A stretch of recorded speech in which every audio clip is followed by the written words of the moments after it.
the archetypes are they're like the principles of erosion that guide the river of our libido, that guide the river of our ego and of our complexes. They are the bedrock or the sand that underlie it. They're what direct it. Is there a canyon that was formed before? Is there a valley that was formed before by past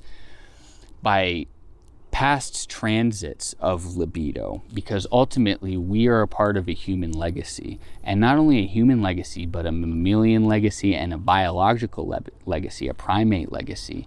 And so the archetypes are not only our own movements, but they're the movements of the people that came before us. So when we speak of the archetype of the mother as, say, being something nurturing, that's not only the functions of our own mother or even of human mothers, but it's how many children have suckled at the teat of cats or rats or primates or whatever it is that came before us, that has formed this preformed valley of what it means to have a relationship between mother and child, or father and child, or society and child, or culture and child. So there are cultural archetypes, there are societal archetypes, these are the formative principles that underlie how our libido flows through our ego complex, through our complexes as a whole. And that's why I say the complex has as its center an archetype, because it's the canyon through which the complex has now perhaps broken a dam into,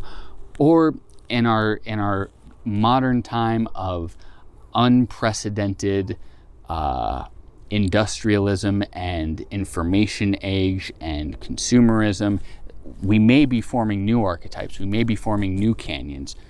This is a much broader conversation for another video, but it's a very interesting subject to question what will be left down to our ancestors and to the people 50,000 years from now. What new archetypes will we leave behind as a formative principle for the direction of their libido and for their complexes and for their ego, and what's the culture that we're going to leave behind for the future? Because by that same principle, the people of 100,000 years ago left this for us, and they left a record of it through myth, through storytelling, through theater, through ceremony, through ritual. A myth is something like the collective dreams of 1,000 lives. It's not the dream of one person, it's a dream that has been handed down and in a sense peer-reviewed and sourced by the collective experience of all the people who told that myth from then on. So I want to thank you very much for making it this far. I want to wish you a good morning, evening, afternoon, or good night, wherever you find yourself.